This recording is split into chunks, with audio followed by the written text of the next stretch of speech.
Serri, Pedro Rico, quero falar com você mais uma vez. Qual a análise que você faz dessa janela de transferências? Lógico que ainda não acabou, o Bragantino já anunciou alguns reforços, pode anunciar ainda mais. Qual a análise que você faz? Bom, boa tarde a todos. Prazer em falar com vocês, começando mais um ano aí junto com vocês agora, né? Porque a gente começou aqui, já iniciou os treinamentos desde o dia 6. Eu acho que uma coisa importante é a gente também falar um pouquinho do que está acontecendo no Brasil, né? Em termos de o que a gente chama aí de uma inflação do mercado de futebol. Tem realmente, cada ano, a coisa tem ficado diferente, tem subido muito os valores. E dentro disso, acho que a gente conseguiu fazer uma janela boa, uma janela em que todo mundo realmente está sentindo que nós conseguimos ser pontuais nas necessidades que a gente tinha. Então, a gente reforçou um pouco o setor defensivo, ainda está faltando mais um jogador na parte defensiva, na linha de 4. Nós trouxemos o Guzmán, que é um jogador que fez uma Libertadores da América muito boa no Peñarol, que tinha inclusive clubes da Europa atrás dele.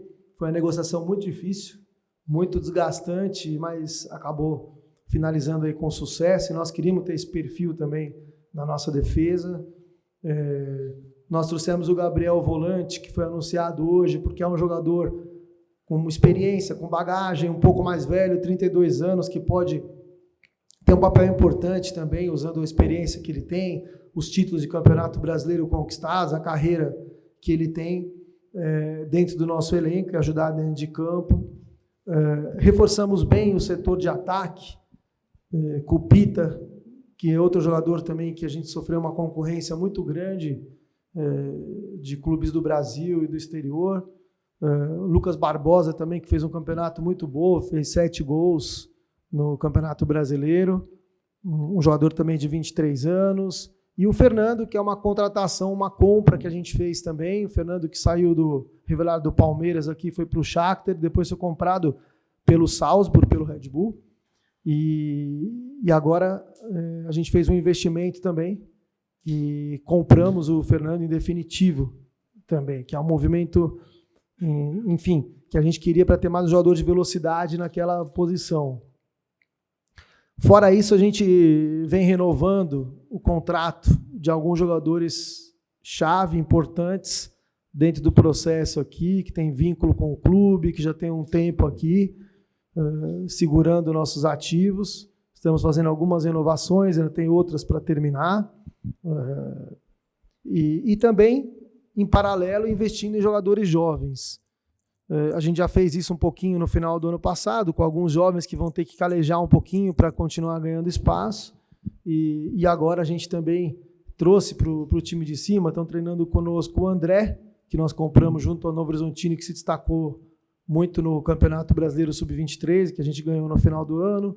Trouxemos o Chumbinho, a gente comprou o Vinicinho também no final do ano, que terminou muito bem a competição, que é um jovem também de 20 anos, terminou muito bem. E compramos o Vitinho Mota também, que joga pelo outro lado, canhoto também, que é um jogador muito jovem. Então, eu acho que a gente está conseguindo equilibrar, em paralelo ter esses jovens que vão aos pouquinhos ganhando espaço, ou às vezes, enfim, demora um pouquinho mais, outros vão mais rápido, como o Vinicinho. Cada um tem um processo, uma linha aí para atingir o teu auge. E ao mesmo tempo com jogadores já com uma certa bagagem, por mais que não muito velhos, mas jogadores de 23, 25, 24 anos, a maioria, um outro mais experiente, mas com muitos jogos nas costas no nível profissional, que nos dá uma segurança maior. Serri, boa tarde, Eberson, Rádio 102 FM. Eu queria que você falasse sobre a questão Alejandro, se o clube recebeu oficialmente propostas, como é que você tem trabalhado com o atleta, e se nesse momento ainda, em meio às negociações de jogadores que chegam, se existe a possibilidade de empréstimos de jogadores que se reapresentaram nessa temporada. Eu cito, por exemplo, o setor de ataque na minha lista, que são 11 atacantes. Se ainda nessas movimentações de mercado o clube pode emprestar alguns jogadores que estão hoje à disposição.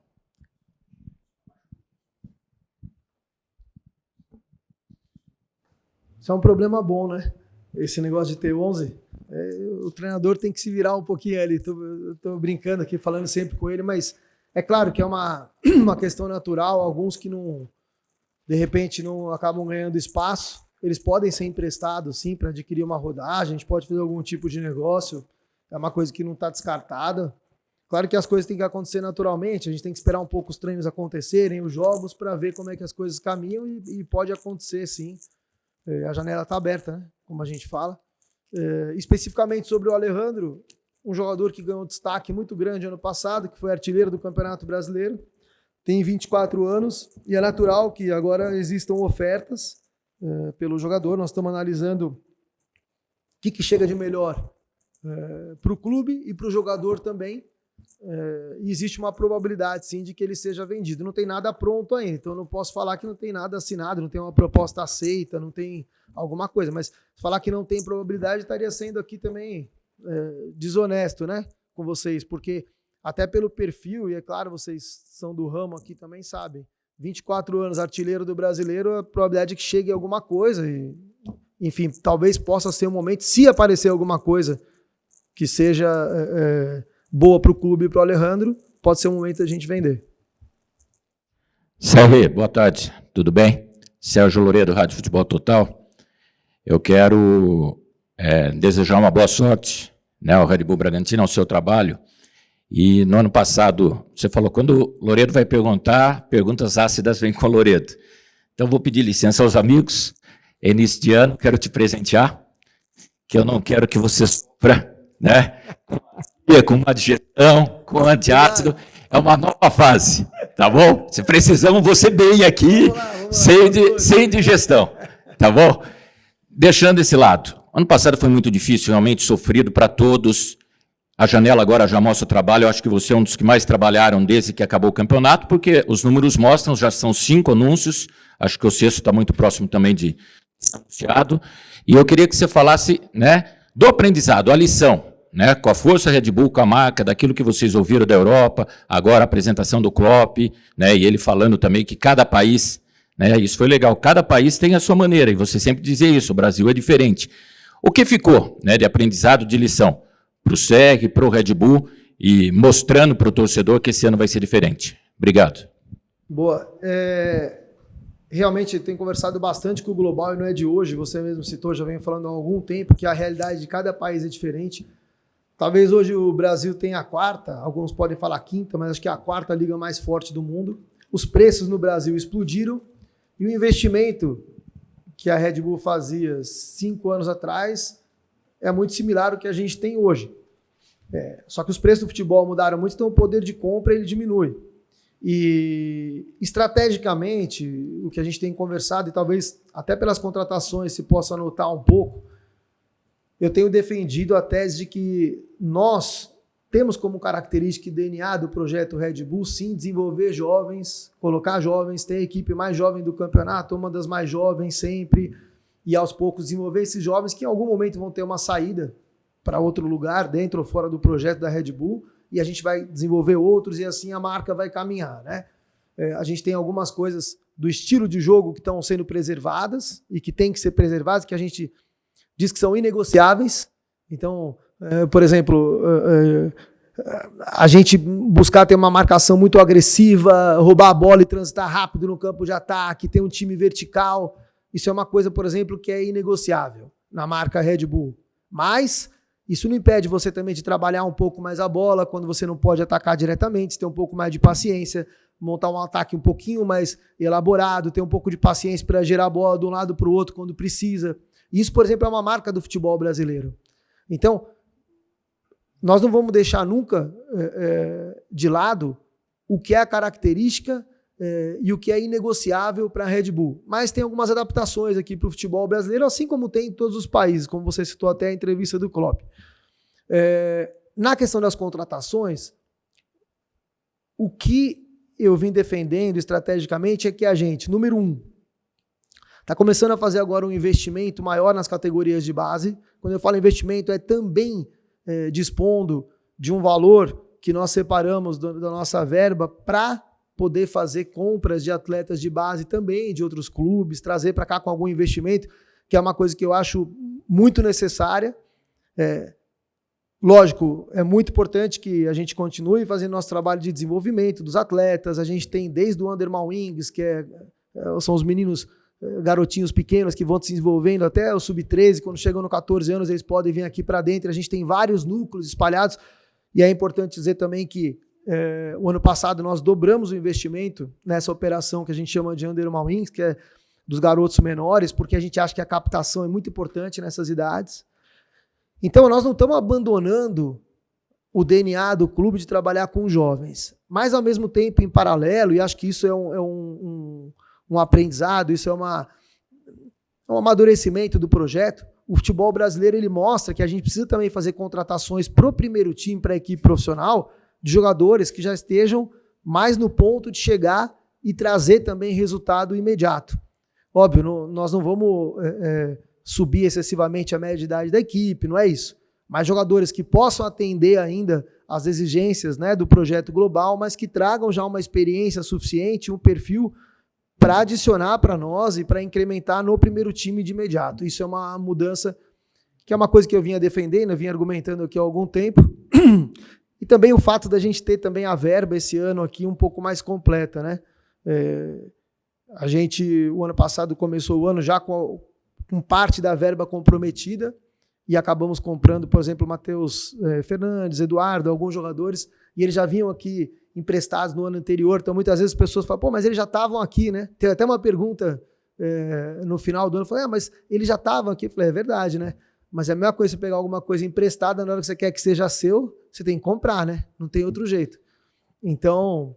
E aí no final do ano a gente fez esses movimentos, acabamos comprando o Vinicinho, que é bem jovem, 20 anos, o John também com 22 anos, e aí o Pedro Henrique também veio no final, e mais o Matheus e o Eduardo já tinham vindo. Então, quando você somar todas essas compras, agora a gente tem 5 jogadores um pouco mais experientes e mais alguns mais jovens, como eu citei, né? Falei do Vitinho Mota, falei do André, falei de alguns jogadores do Vinicinho, alguns que estão vindo também, que são também a marca da empresa. Então, eu acho que tudo isso que aconteceu ano passado trouxe à tona a dificuldade que é o Campeonato Brasileiro, você ter 9 equipes brigando até 3 rodadas para o final contra um rebaixamento, e depois chegar na última rodada você ter Fluminense, que tinha ganhado a Libertadores, está indo para o Mundial, o Atlético Mineiro, que foi para a final da Libertadores da Copa do Brasil, o Atlético Paranaense no Centenário, né, um clube totalmente estruturado, e nós também, né, um clube também estruturado, brigando por uma vaga. Trabalhamos muito, assim, isso é uma coisa também importante para dizer, a gente trabalhou muito, um trabalho muito difícil no final do ano para poder conseguir os resultados que a gente conseguiu no fim. Isso não é sorte também, isso tem mérito de conseguir manter um equilíbrio aqui dentro, um ambiente, mesmo com um elenco jovem, de equilíbrio e ainda de otimismo, e ter força para chegar em situação totalmente adversa como a gente chegou e recuperar como nós recuperamos. Então, você não tem a dúvida que isso é outro ponto que a gente sai fortalecido do ano passado e vai trazer para esse ano também. Grupo de atletas, grupo todo direção, grupo todo de staff, comissão técnica, a Red Bull como um todo. Boa tarde, Diego. Até em contra do que você estava falando, se a gente fizer a conta dos jogadores que chegaram na temporada passada, eu não estou contando os empréstimos, a gente tinha uma média de idade nas contratações de 21,2 anos e de valor de mercado de jogadores 1,8 milhões de euros. Por cada um, né? Cada um.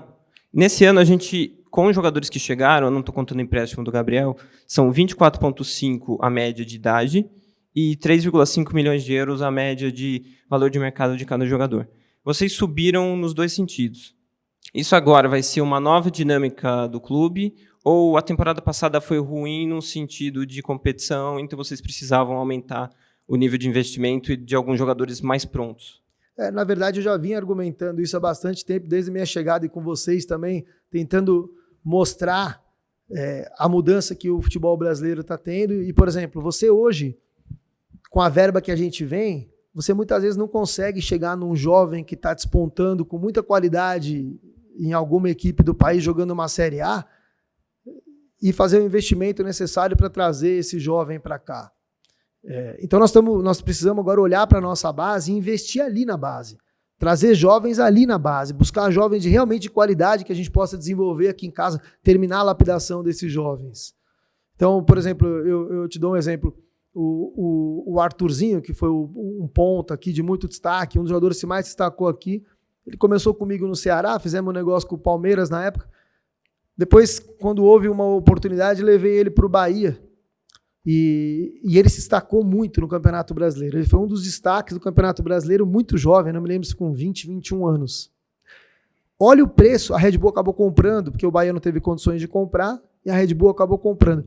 Imagina o preço que um jogador desse custaria hoje com 20, 21 anos, com aquele destaque. A gente não tem verba suficiente para comprar um jogador como esse e acabaria a nossa verba inteira. Então mudou, a realidade mudou. E a gente tem que se adequar um pouco também. Então, é bem verdade que talvez nesses números que você colocou, eu não sei se você tinha contabilizado, né, o Matheus Fernandes e o Eduardo, que foram comprados ali, que já não são tão... É que eles não estavam. O grande problema é esse daí. É que eles estavam, mas não estavam, né? Eles foram emprestados. E aí depois eles foram comprados, né? Mas existe uma coerência no que você fala também. Porque a ideia foi trazer jogadores jovens, mas não tão jovens que não fossem experimentados ainda num nível desse de campeonato. E acho que a gente conseguiu fazer isso e nós, por enquanto, estamos sentindo firmeza assim, nas contratações, estamos gostando da adaptação desses jogadores. Claro que é muito cedo ainda, né? Infelizmente tem uma questão de calendário aqui que ela é terrível, né? A gente apresentou dia 6, vamos fazer avaliações e tudo, dia 7 você começa a fazer alguma coisa, jogadores vêm de uma inatividade de 30 dias, de repente você começa já o ano e não tem muito jeito, né? Por enquanto, nessa estrutura, é o que a gente tem. Você olha, por exemplo, o Campeonato Carioca, os 4 grandes, se não me engano, não teve ninguém que ganhou o jogo na primeira rodada. Só que, assim, é claro que, pensando sobre esse calendário do futebol brasileiro, é nítido que você tira um pouco a qualidade do espetáculo também. Porque o público, ele vai pro estádio, ele não quer saber, ele tá indo lá, ele tá pagando ingresso, tá indo para ver um jogo, aí você vai lá, você fala, porra, os 4 maiores times do Campeonato Carioca, nenhum ganhou na primeira rodada. Por quê? É normal isso? Não é. Não é normal. Então, eu acho que a gente ainda vai ter um período de ajuste, a gente tem jogadores que foram chegando em datas diferentes, a gente tem alguns chegando agora ainda, e eu acredito que a gente ainda vai apresentar mais um jogador ainda nos próximos dias, acredito. Então, até que a nossa equipe pegue uma forma, até que o treinador vai encontrando o melhor jeito de jogar, de utilizar quem chegou junto com quem estava aqui e tal, demora um pouquinho, mas nós estamos confiantes, sim. Boa tarde, Serri. Você falou há pouco sobre a situação do Alejandro, que foi artilheiro ano passado e é considerada a hipótese de venda. Eu queria saber sobre o posicionamento do clube com relação ao Praxedes. Se é esse posicionamento também de buscar uma venda ou aproveitá-lo nesse ano? O Praxedes está treinando, ele veio de empréstimos seguidos para o Vasco e o Atlético Paranaense, ele está treinando conosco. A gente está com um grupo um pouco grande, um de vocês até citou o número de jogadores, por exemplo, no ataque, né, que é verdade, falei que é um problema bom, mas a gente sabe também que não dá para treinar com 40 jogadores no campo. Então, aos pouquinhos, o Fernando Seabra vai percebendo e junto com a gente discutindo, conversando sobre como nós vamos estruturar esse elenco, quantos jogadores nós vamos ficar depois de tudo, quem conseguiu ganhar espaço, quem não conseguiu, e naturalmente algumas coisas vão acontecer. Se eu te disser aqui agora sobre isso, pode não ser um diagnóstico mais preciso, já que a gente teve aí poucos dias de treino.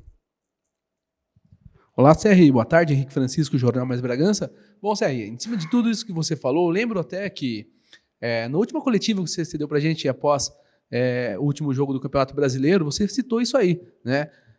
Sobre mudar a estratégia, muitas reuniões com a Red Bull e o dinheiro ia ser esse aí mesmo, né? Então você falou que ia investir mais na base, nos jovens na base, e o dinheiro que sobrasse ia investir em atletas preparados para a equipe profissional. E a gente viu que o Red Bull Bragantino teve uma postura muito boa nesse início de temporada, com contratações realmente pontuais e contratações preparadas. Então como que foi essa conversa com a Red Bull e o que você mudou nessa estratégia para ter essa postura nesse início? E também queria saber sobre o futebol feminino. A gente se fala na base e também no futebol profissional masculino. Como que fica o futebol feminino também já nessa temporada? Então, é verdade o que você falou. Eu realmente comentei isso, eu vinha falando, assim, a gente vem percebendo esse movimento no futebol nos últimos anos, vem vendo a capacidade de investimento, enfim. Eu acho que o projeto aqui no Brasil, da Red Bull, ele vai crescendo aos poucos. É um passo de cada vez. Mas nós temos que tentar ser cada vez mais sólidos para gerar uma consistência, uma segurança, e que eu penso estrategicamente, né, que você tendo um time um pouco mais seguro, uma espinha dorsal já um pouco mais calejada, mais jogada, fica até mais fácil de você lançar os jovens também. Porque cada vez que você... O Vinicinho, por exemplo, foi uma exceção. Ele entrou, ele foi entrando aos poucos, tá? Acabou tendo um papel muito importante no final do ano, mesmo naquele momento de tensão grande, que a gente viu, de dificuldade grande. Mas, normalmente, não é o ambiente mais adequado para você lançar um jovem. Você lançar um jovem com um time mais estruturado, mais consistente.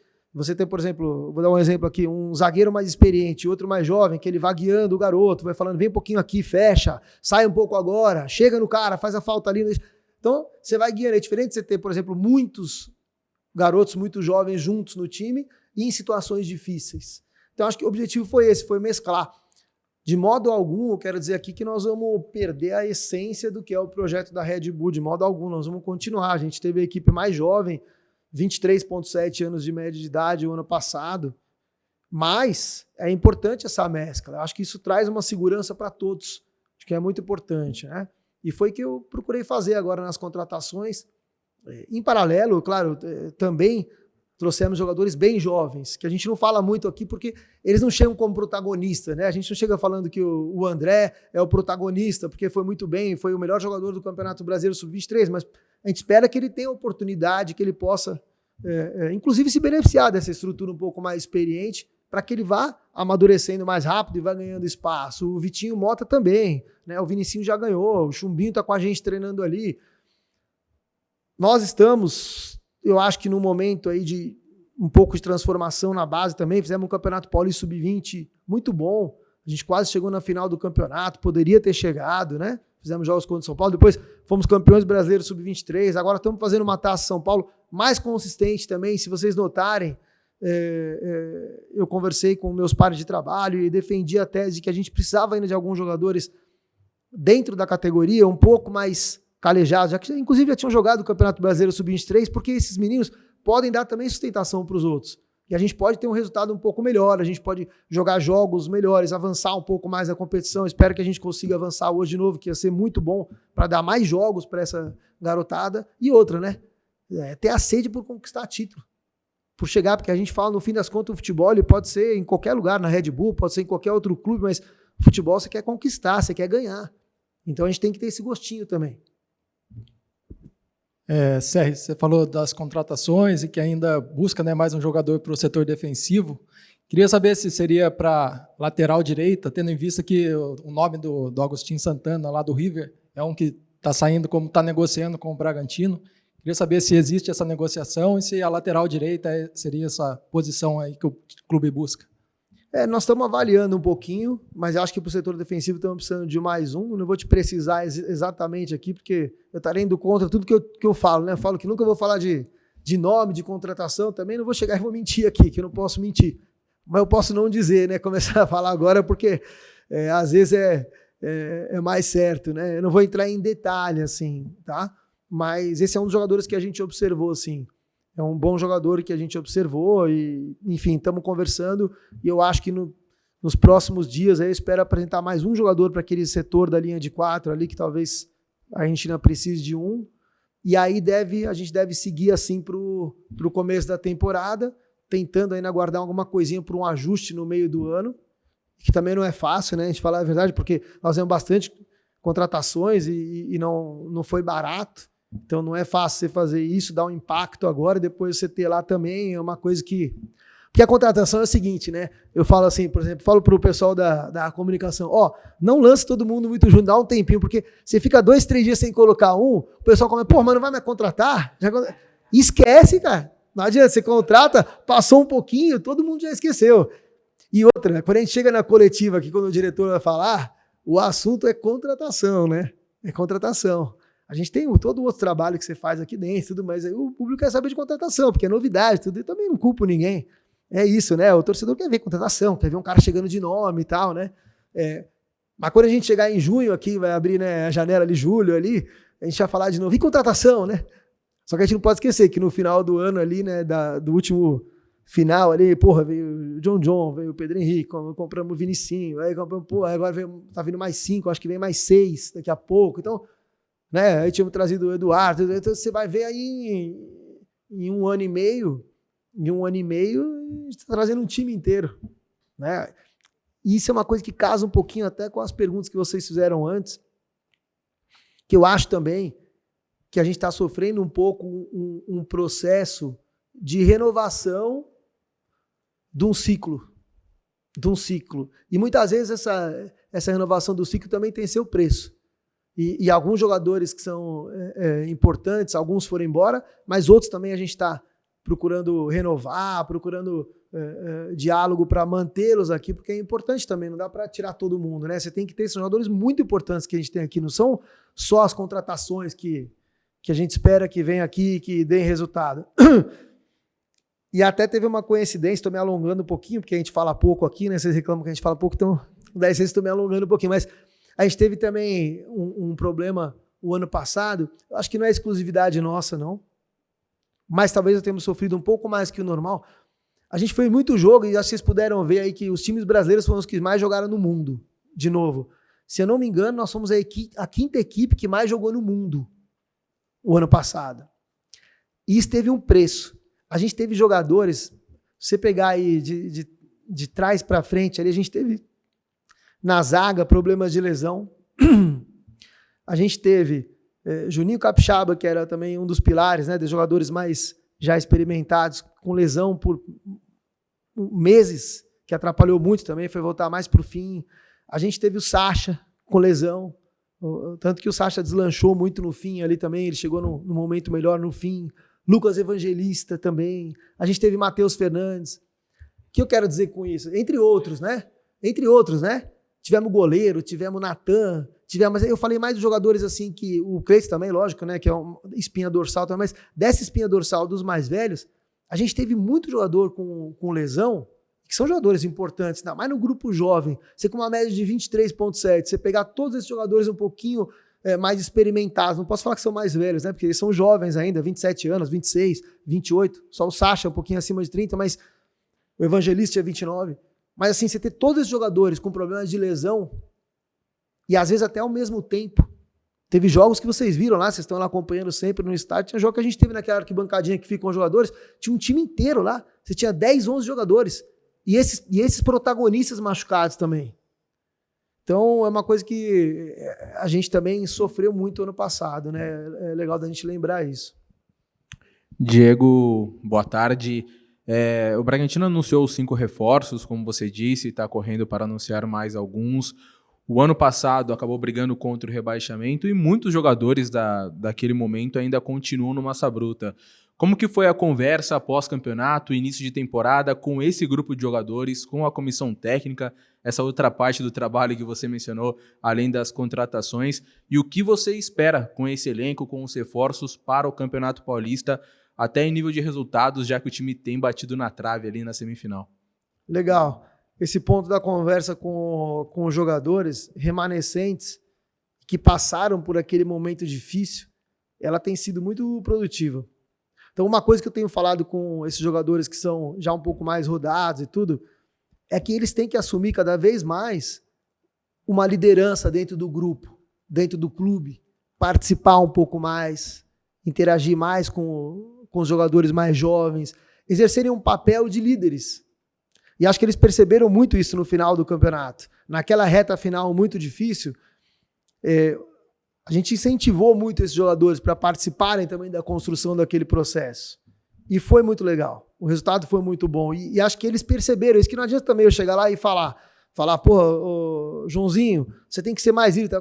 Tudo bem e tal. Mas os caras perceberam a importância que tem também você exercer essa liderança num grupo tão jovem como o nosso. E eles estão muito mais atuantes. Então, eu acho que essa experiência difícil acaba sendo benéfica para a construção do trabalho desse ano aqui.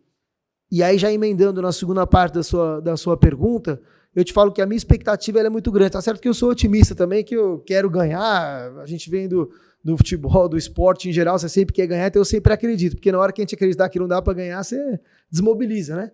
Você não tem mais... Porque na hora que perde, eu falo para os jogadores, para a comissão técnica, o dia que perder e não sentir aquele incômodo, aquela dor aí, quando a gente vai para a roda e tudo, acho que é hora de você descansar um pouco, você ficar fora, porque não pode ser normal. Você não pode aceitar a derrota com normalidade. Nós somos competitivos e a gente quer ganhar. Então, assim, a expectativa é, de novo, é uma expectativa grande. Eu acho que esse time tem tudo para dar uma liga, só o campo vai dizer, que não adianta que na teoria também. A gente vê aí todo mundo comentando das contratações e tudo, realmente eu fiquei feliz com as contratações, acho que a gente ficou aqui internamente feliz, só que isso tudo tem que dar uma liga agora no campo. A gente tem uma outra vantagem, que o Fernando Seabra também, com alguns auxiliares também, chegou já naquela reta final, então já conheceu os jogadores, já está ambientado com o clube, né? Já tem não sai do zero também nesse ano. Isso é outro ponto importante também. Então, uma expectativa é bem positiva. Boa tarde, Diego. Lucas Salame, da Rádio Futebol Total.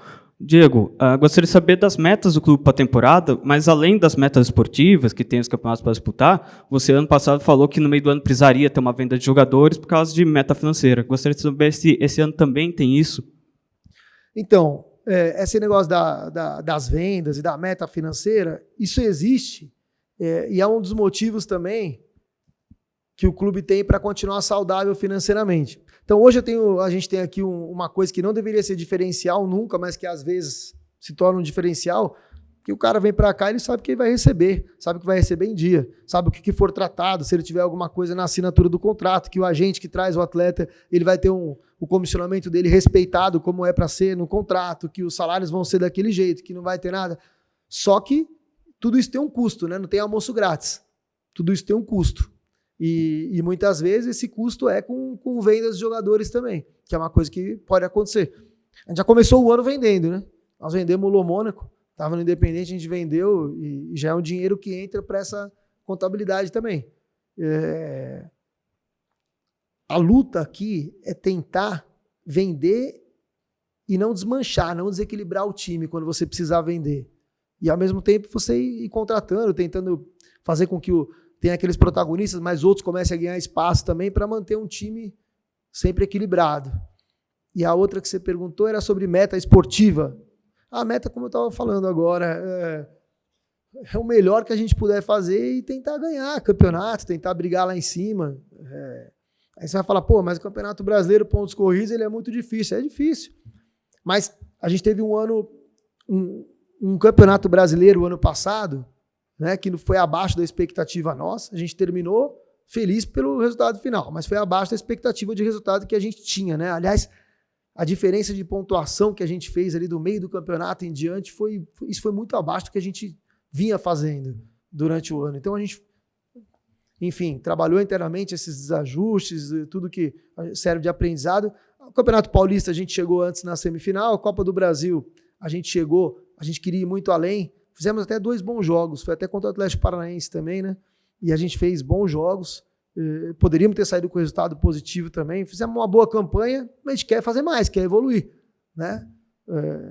Assim como a Sul-Americana também, a gente acabou se perdendo nos pênaltis, estávamos com 2 vezes a oportunidade de ganhar o jogo nos pênaltis e perdemos. Então, assim, não é que o ano inteiro tenha sido ruim, mas o Campeonato Brasileiro em si, ele acabou muito abaixo do que a gente gostaria, tinha expectativa, e muito abaixo do que a gente tem agora de expectativa para esse ano aqui também. Nós queremos mais, queremos brigar por mais. Boa tarde, Serri. Essa janela a gente pode falar que da temporada de Diego Serri no Bragantino foi a melhor, a mais forte, assim, né? Eu queria saber se a Red Bull ela entendeu que ela precisa investir mais forte para ser mais competitiva e manter a filosofia da empresa, e se isso tem a ver com a chegada do Klopp na Red Bull. Não, isso não tem a ver ainda com a chegada do Klopp. O Klopp está iniciando agora, ainda está também se apropriando da particularidade, das características de cada um dos projetos da Red Bull no mundo, o que são características em comum, que são aquelas inegociáveis que a gente fala que todos os projetos de futebol da Red Bull tem, o que são os aspectos e detalhes particulares de cada projeto no mundo. Então, isso não passou por eles, foram outras reuniões que eu tenho feito junto com a diretoria global da Red Bull também, e tive apoio à medida que eu consegui demonstrar isso. Eu tive apoio também. Não é que a nossa verba tenha aumentado muito, assim, não. A verba está parecida, mas mudou um pouco a característica e a gente tinha, acho que a verba um pouco mais integral esse ano. Só que também ela já, em grande parte, já foi embora também, porque não tem milagre, né? A gente comprou, a gente colocou esforço. Acho que era hora também, de alguma forma, de dar uma resposta também, de trazer alguns jogadores importantes. Isso não é uma resposta só para fora, é para dentro também, é você oxigenar também o ambiente, é você estar treinando e ver que está chegando mais gente ali que pode contribuir também. Isso aí encorpa o ambiente, e eu acho que era necessário nesse momento. Então, por isso que a gente fez assim. Serri, eu vou usar a palavra expectativa de que o clube comece a utilizar o estádio municipal na partida contra o Mirassol lá no mês de fevereiro, mas demanda de questão de obras, autorizações e tudo mais. Vocês devem, a partir de quando, começar a treinar no municipal, já que ele tem uma posição de campo diferente da maioria dos campos do futebol brasileiro, para ter essa adaptação lá no municipal? E qual é o recado que você dá para o torcedor do Bragantino nessa temporada? Então, vou começar pela sua última aqui. O recado que eu dou é que realmente o torcedor fez a parte dele, nos apoiou na reta final com toda a dificuldade. O torcedor não é bobo, ele sabe que a gente está trabalhando muito. Foi uma janela que a gente ficou aqui depois daquele momento difícil do ano passado. Até tem que agradecer todo o pessoal do Scout, Júlio César, todo o pessoal, o Felipe Soleiro, todo mundo que deu um apoio nesse momento aqui, porque nós ficamos aqui praticamente todos os dias até 10, 11 horas da noite e não tinha jeito. Brinquei com ele, estava liberando aí dia 24, 25 no Natal, mas não tem jeito, é um mercado muito concorrido, cara. Às vezes você fica um dia que você não toma uma atitude, que você não toma uma decisão. Eu brinquei com eles que um dia eu fui para casa, saí daqui à noite, e eu pensei, puta, se eu não contratar o Pita e vender o Alejandro, que está tendo algumas propostas, eu vou acabar tendo a chance de ficar meio curto, como foi o ano passado. Você não tem centroavante no mercado, ao mesmo tempo, se eu trouxer o Pita, e tem muita gente atrás do Pita e do Alejandro, vai sobrar quem no mercado? Vai sobrar o Alejandro, que também é nosso. Então eu falei, então esse tipo de coisa, você pensa e falei, cara, eu vou definir. Aí eu liguei para o Cristiano do Cuiabá, liguei para os agentes do Pita, que é um paraguaio, tal, que agiu bem na situação, tudo, e consegui com bastante rapidez fechar o Pita. E você tinha muitos times atrás do Pita. Tanto que quando eu acabei de fechar, alguns diretores, parceiros, presidentes me chamaram, como é que foi a negociação? Porque a gente estava, eu falei, o que foi é que eu resolvi rápido, eu falei, eu vou fazer. Não vou me enganchar por causa de um pedacinho de espinho de alguma coisa, vou fazer. Porque eu acho que isso vai me dar tranquilidade. Então, assim, o torcedor sabe e está enxergando, assim como vocês, todo mundo, que o campeonato está cada vez mais difícil, o campeonato brasileiro realmente está. Isso aqui não é uma desculpa, não é nada, até porque eu acho que nós vamos bem nesse campeonato. E se eu puder dar um recado, torcedor, continue junto com a gente apoiando. Eu agradeço muito pelo que foi, né, o ano passado. Eu acho que a gente está crescendo ano a ano. E o crescimento, veja bem, passa também por momentos de dificuldade. O crescimento passa por momentos de dificuldade. Não é só no futebol, não, na vida, em todos nós, né? Eu, quando comecei, por exemplo, agora estou já numa meia-idade aqui, assim, vou falar, né? Mas eu comecei muito jovem, coisas que eu fazia lá atrás, 20 anos atrás, hoje já faço diferente, eu já consegui adquirir experiência de outros momentos. Isso acontece com todo mundo na vida. E aí, como vocês mesmo colocaram, como é que foi a conversa com o pessoal remanescente do ano passado? O que esses caras passaram? E quanto isso vai fortalecer também para esse ano aqui? E o torcedor também. O torcedor também passou por isso. Você pode ver que grandes equipes, às vezes, quando tem um momento de dificuldade, o torcedor apoia mais ainda e você vira uma chave e cria uma sinergia, cria uma coisa muito interessante para os próximos passos. E é esse o recado que eu dou para o torcedor. Vamos junto, passar por dificuldade em alguns momentos, ter alegrias em outros, que o futebol é assim. O futebol é assim, ele é apaixonante por isso, inclusive, né? E vamos firme aí para a próxima etapa nossa. E o municipal, assim, nós só vamos mudar para lá e começar a jogar à medida que a gente se sinta em casa. E para a gente se sentir em casa, nós temos que treinar lá. Então nós vamos fazer alguns treinos lá, assim, nós só vamos mudar quando tiver tudo certinho. O pessoal da equipe administrativa, o André vai falar sobre isso depois com mais detalhes, do municipal, não vou entrar em detalhes aqui, mas eu te asseguro que se for para ir, vamos no Campeonato Brasileiro, vamos com tudo bonitinho, tudo já bem estruturado, podendo treinar lá, nos sentindo em casa, um gramado em condições. Se for assim, é assim. O que é mais importante é que a gente sinta que está pronto para a gente usar, sem problema, e que a gente possa já se sentir em casa ali, porque eu posso esquecer que o mando de campo é uma coisa essencial também no Campeonato Brasileiro, quando você vê a pontuação dentro e fora de casa. Então, nós não podemos jogar dentro de casa fora, né? Então, nós temos que estar com tudo bonitinho para ir para lá.